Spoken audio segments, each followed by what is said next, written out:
Voyagers log, week 46, day 314. The time is 3:25 p.m. Let us begin. Howdy, my name is Tony Drake, and with me I have Ahmed, my lovely pal forever until we part. Howdy. Howdy. How you doing? Pretty good. Good. Bit chillier than usual, but that's nice. I'm kind of hot. Never mind.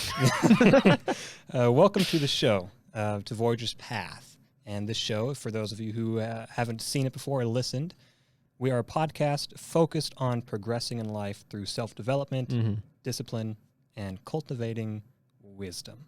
We both have had our trials and tribulations, our problems, our answers, our lessons and principles that we've learned to use to overcome life in its many glorious ventures. So a little backstory. The show started when I decided I wanted to leave something from my life for my kids or my family or friends or what have you, and ended up becoming a podcast. Right. And these things that I wanted to leave behind were lessons and principles that I've learned from my dad, my adopted dad, who took me in when I was a 17-year-old rascal. A wee lad.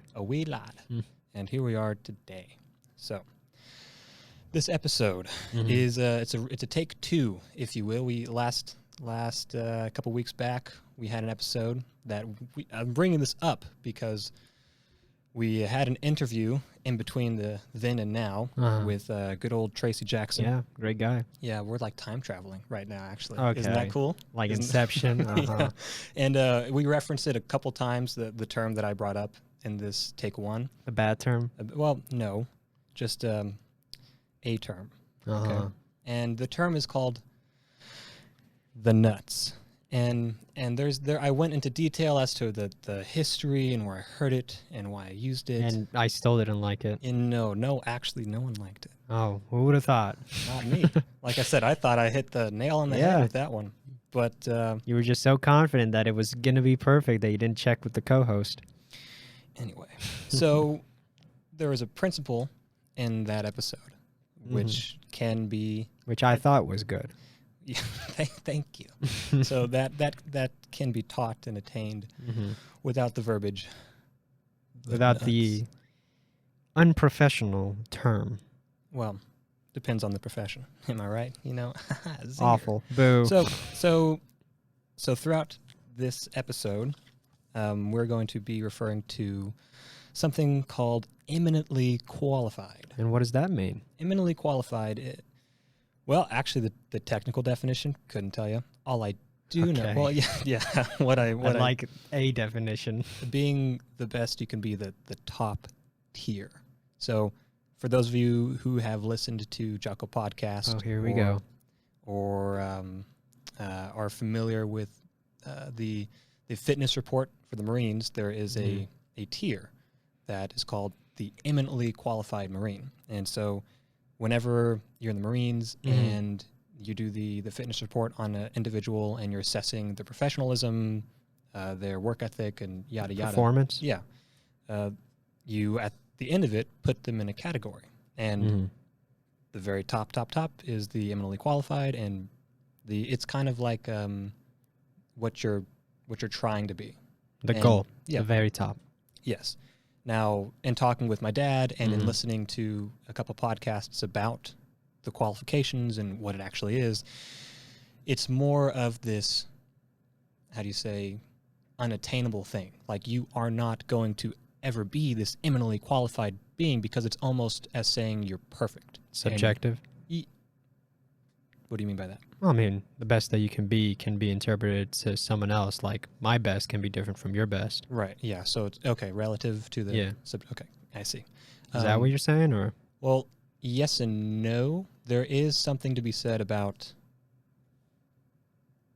your best and my best being different. But in this case, I was never a Marine, so I could have it a little wrong. But from my current understanding, very rarely does someone become and is categorized as the eminently qualified Marine. Now, you're striving and trying your best to be said Marine, but because it's perfect, it's like there is no such thing as perfect. It is this idea, this fantasy thing that you want to try to go and reach and attain and become, which pushes you and makes you pursue the eminently qualified being. But the fact is you don't ever get there. And there's a little in my head, a little thought process behind it. Okay. I also think of it like master. So when you have a master craftsman, so like a swords, like a, what would you say? Bushido warrior, right? Sure. So you can be called a master at the Bushido art, but what does that really mean? In my head, before I started, which I don't have an extremely long history in like martial arts at all, but I have interest in it, and I read up on it, I listen to podcasts on it, and watch the YouTube videos about it. And, you know, the master is this level of proficiency and quite literally mastery that everyone just says, hey, this person has been doing this for so long, they've done A, B, and C, they are a master. And there was some point in my life where I realized that a master doesn't mean that you've hit your mark and you're done evolving. And when you've gotten that title as master, it doesn't mean that you're done with everything. You're still growing and developing, improving, and you never hit that perfection level. And the fact that you are trying to be perfect makes you, in some sense, the master. And I'm trying to be perfect. I'm trying to be better, but at the same time, you just can't be. As an individual, we're not going to be perfect, and so we're always striving to be eminently qualified or a master or the best. But I think I'm losing myself there. But you get No, what I I'm got saying what you now? mean. With the whole, it's like an unattainable goal, like world's strongest, but it's like, you know, and I mean, how are you going to prove that? Yeah, which now they have like the tests, like the strong man tests and whatnot. Yeah, but I guess so. I get, and that's, you know, in a world like this where you have to have a label for everything, it's like, there's a label, this is what it means. Yeah. If you can hit that, then you've gotten that for this year and beaten everybody else. But besides the point. So, yes, for me, right now, my best, and this is to give a perspective. What does being the best for me look like as of today? For me, that means I don't have bad days. That means I don't sleep in all the time. It means that I don't feel like I'm in control. Well, it means do feel like I you're do in feel like I'm in control of my Yeah. life. I don't get these mental fogs and mental fatigue, and I don't feel discontentment. And I have this inner zen, this inner peace. That is me at the best, and which obviously means I'm not there right now. And that is partly why I know I've spoken to you about this, but I have these cycles. Yeah. And so that is what I strive to do. And at one point, I hope, like, let's just say 2 years, you know, Right. in 2 years, hopefully I'm at that point. And maybe a lot of other things have changed in my life because of that. But when I get to that 2-year mark, and let's just say I've hit, I can say that I have only good days, and I don't sleep in, and I'm in control and all that jazz. When I get there, I'll have other goals. I'll have another version of me at my best. I think that's like the standard will get higher and higher. Yeah, that's kind of where I'm at with it. What does Ahmed at his best look like? As far as do you feel like you have bad days? And I guess that's a pretty relative term, because for me a bad day could be like, all right, I'm working as a porter and I have to pick up poop off the floor again, and that's a pretty bad day. But it doesn't ruin my whole day. It's just like a bad hour. If I'm being honest, for me, I don't really classify it as bad day. I would use like unproductive day. Because a bad day, it can be productive, but I would hate it. Like, oh, I had 3 tests today and I had to exercise and I did all that. But man, did I feel like crap at the end of the day just because it wore me down. But I don't really do it as or classify it as, say, bad day, but productive day. My best is being productive. So get all my stuff for school done for the day. If I have a long-term project, set it up so if I do this work now, it'll spread it out equally so I know I can make it on time. Exercise daily, or at least do some form of things to keep myself physical.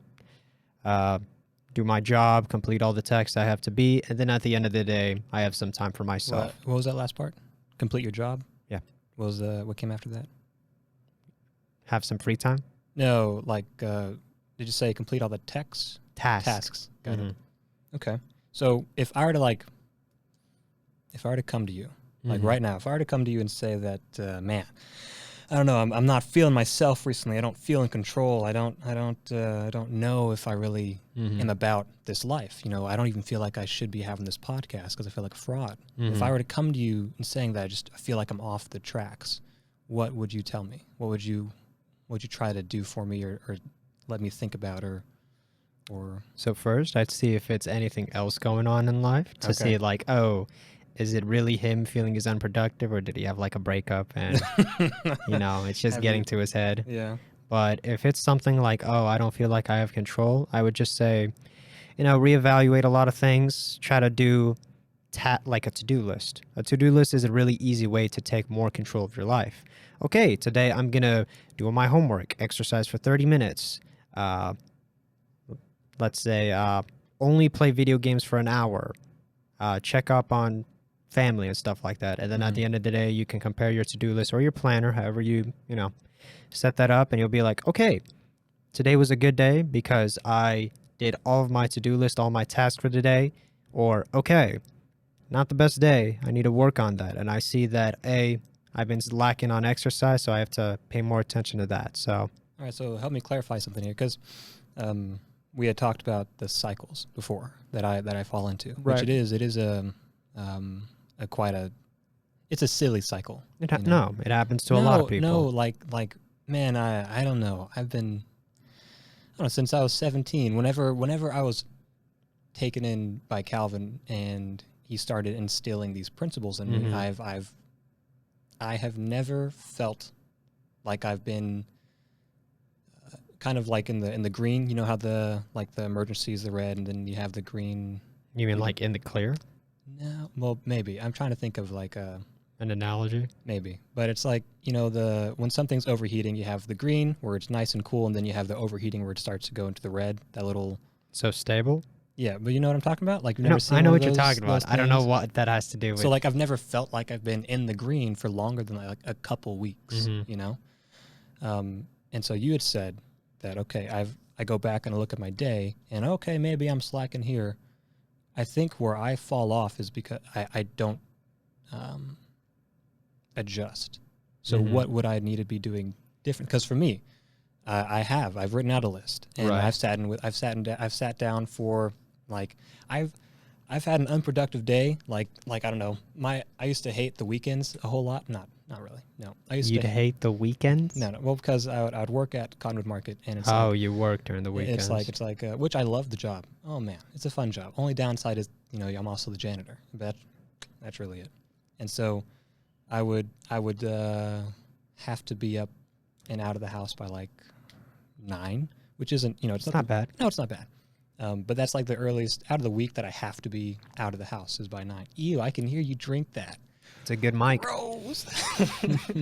And so usually I don't leave the house by 11. So, and I planned out my week to do, okay, I'll do this and this and this, and I'll do like basically 4 hours of something of like productive things. Pick up the poop in the backyard and clean the house and set myself up for the day and yada yada. Right. And then Saturday rolls around, and I'm like, well, now instead of 11, it's 9, and so there's less I have to do, and I just sleep in until 8:45, and I get up, brush my teeth sometimes, and then put on my clothes, and I'm out of the house, and like I feel guilty, I feel bad. There's all this weight I'm putting on my shoulders, and then that's where it starts to fall off, because then I get home and I'm like, but I realize now there's a reason why I was talking about the weekend. So I'd have a really bad weekend, and then Sunday night, like I just stay up until 6 in the morning or something, typing out like, okay, no, I'm going to do this correctly. I'm going to do this. This is what I need to do differently. This is what I need to be better at. This is what I need to focus on. So, and then I just stay up that Monday, and I like go out, and because Monday is my only day off, and then I'm like, okay, it's 7 in the morning. My schedule starts at 8. Let me just do these push-ups and then take out the dogs, and and then 3 o'clock rolls around. I'm like, hey, Dad, I'm going to go hang out with my friends, and then go hang out, and like come back at 9 o'clock. I'm like, all right, let me take Bear out, and 10 o'clock comes around. I'm like, let me go to sleep, and then I sleep in until damn like 1 in the afternoon, and then the whole week is off to a bad start. And So what's the advice you'd give me? And if my dad's listening. So you have to. Wait, hold on. I'll say my dad's listening, and he's probably going to say that Ahmed's saying the exact same stuff. So I just want to see what you say, and I can tell you if you're telling me the exact same stuff he is. So, Well, I don't know if it's going to be the exact no, you same, don't. but this is how I'd yeah, recommend. So go ahead. I'm just prefacing. So first, it's great that you determined, hey, this is what I have to work on, because that's the first step. You make a list, you say, this is what I need to work on. It's actually starting it that's different. If do you notice how like everyone New Year comes up and they're like, New Year's resolution, get in shape. New Year, new me. And it's like this for a lot of gyms. A lot of their profit is early in the year because that's where everyone goes, yeah, I'm working out, awesome. And then like summer comes, it dies down. Winter comes, nothing. And then New Year's happens again. Okay, let me do that again. And then the cycle happens again. So what I'd recommend is do it incrementally, where it's like, don't do everything at once. Yeah. Spread it out, because you're going to burn out. Because if you're going to do all the work the first day, the second day is going to roll. You're like, man, I am exhausted. Yeah. And now let me do the exact list again. So then when Friday comes, you're just like, all right, I have 10 things to do. Let's just do 2 of them. So what my dad says is pick one thing. Pick one There thing you go. and do that Pick for, one thing for a month. And my thing to him was like, well, one thing's not going to do anything for me. Not yet, You know? but if you get used to it, eventually you can add more. Or So what's the one thing I should be focused on? Well, no, you can't answer that for me. I don't know what your list Yeah, is. you can't answer that for me. But it's like That's something for you to decide. Yeah, and I know that, and that's why I say it's a silly cycle. It's almost like It's not silly though. well, Everyone goes through this. I don't want to equate it to which, to bounce off what you just said. That's what I hear from my dad a whole lot. Is I come to him in agonizing torment that I've been sitting on and letting it fester within me for weeks on end, and then I finally say, hey, yeah, I don't want to, this is what I'm feeling, this is the problem I'm having, what do I do? And he's like, well, hey, that's a normal thing, everybody goes through that, and the fact that you're there makes it known, and you should know that it means you're trying to improve. It means that you're aware that you need improvement, that you're trying to. It means you care. And I'm like, okay, cool, that's all sweet and dandy, but like I'm not doing anything different. And I don't want to lightheartedly talk about alcoholism or an addiction, but I listen to, are you familiar with the YouTube channel Soft White Underbelly? No. Sounds funny. Well, it's like, the whole premise of the show is some guy, I'm not sure if he's a photographer or whatnot, but he lives in California. Are you familiar with Skid Row? Skid Row is a place in California where you just have a whole lot of homeless. It's like a whole block full of, not a block, I don't know, but it's a lot of homeless people, a lot of drug addicts and prostitutes, just a lot of people down on their luck who are just there. And it's a big problem. But Skid Row is where you go and find people who got stories, And he takes in people usually from Skid Row or from other walks of life that he's encountered, and he has them on the show, and some are 10 minutes, some are 40, but he's got a lot of like functioning heroin addicts or meth addicts or alcoholics or pimps and prostitutes. He's just got them all on there. And not only is it a good like wake up call, and I highly suggest to go check it out, because you can hear a story, and there are some good stories out there. But I hear a lot of these addicts or recovering addicts or quote unquote functioning addicts share their stories, and I'm like, I'm doing that. I see my problem, but they can't stop. And I feel powerless to stop. And you're telling me the same stuff, and I've realized now I need a lot of different input because I have my dad, which is the most significant input I can get. That you don't listen to. Well, for some reason, I don't know. It's like we've mentioned this in Tracy. You just need to hear it from a different audience. Apparently, because I guess or I hate multiple my dad. people. Damn that man! But yeah, my back, Dad. Ugh. Get off. It's not a phase. And so I don't. It helps hearing it from a different perspective for sure. Well, then that's what you should probably do for a lot of the other things. Yeah, but it's like do you ever feel like because you said, everyone gets there. Were you ever there? Because for me, you are like the golden child, man. Like you're You're like, you're what? You're my hero, you know? Mhm. And it's like, I hear you. You're juggling the Richmond Police Department internship. You're Right. juggling for your college life. Right. You're a supervisor at a whatever job you do. No, Fun call center. yeah. A fundraiser. And you're doing the podcast, and Mhm. you're gaming, and you're working out, and you're like, man, why am I like, I have my things, you know, but at the same time, I feel like I'm not even doing them well. And then I get to, like, today I slept in 9 hours. I woke up to let the dogs out. And I go back to bed and it's like 11:30. I'm like, oh man, I haven't finished typing all this stuff out for the podcast. Right. And then like my whole day just goes down. And so I know I shouldn't be doing it, but I do it. And so, like, what do you say to that? Like, what do you do? What should I be doing? Because I don't know at this point. So, do you mind summing up the question again? What do I do Uh-huh. in the situation where I feel like I have no control or power, where I'm just... So in that situation, a couple of things that I would recommend. One, to-do list, but we've already mentioned that. Two, and this is sort of something tricky that I do, I put up a lot of alarms, just a crazy amount of alarms. For sleep, for example, like 5 minutes after each other. And I never snooze. I just stop. Okay, maybe like 5 more minutes, the alarm comes up. Okay. 5 more minutes, and then another alarm. All right, I'm up. Awesome. That'll help with the sleep thing. But not also that, just stuff like just to, hey, I know I have to exercise, but, you know, I don't want to. Have an alarm. If you want to exercise a certain time of day, like say 2 o'clock, set an alarm for then. Having help definitely helps. Having another... Really? Yeah. What? Having another person remind you, or just be like, hey, it's 4 o'clock. You know what you got to do. Did you do this? No? Let's do it now. It's okay. So I don't know what kind of like golden image you have of me in your head, but Like, I want to marry you. okay, well, that's not... I'm flattered, but anyway, it's not always a perfect day for me, because even though I am juggling a lot of things, it's not as productive as I want to be. So say Tuesdays. Tuesdays are my busiest days. Internship, school, work. It can be more productive. So usually, internship, come home, class, then I have some time to exercise. Well, I'm like, okay, well, let me just look at a quick YouTube video. It's never a quick YouTube video, but I'm okay at the end of the day knowing I procrastinated a little bit because I still did the main things through. I still did school. I still did internship. I still exercised. I didn't do as much work as I wanted, but I'm still in a good place where even if I did procrastinate, even if I did not do it hardcore, oh yeah, let's do it. It's grind set, like Sigma grind set. Sigma grind set. Oh, man. Yeah, but oh, yeah.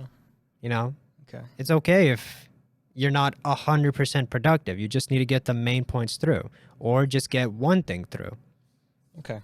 Well, how about this? We're at the 5-minute mark. We are. So what we're going to do here is I'm going to say not only thank you, but we'll check in.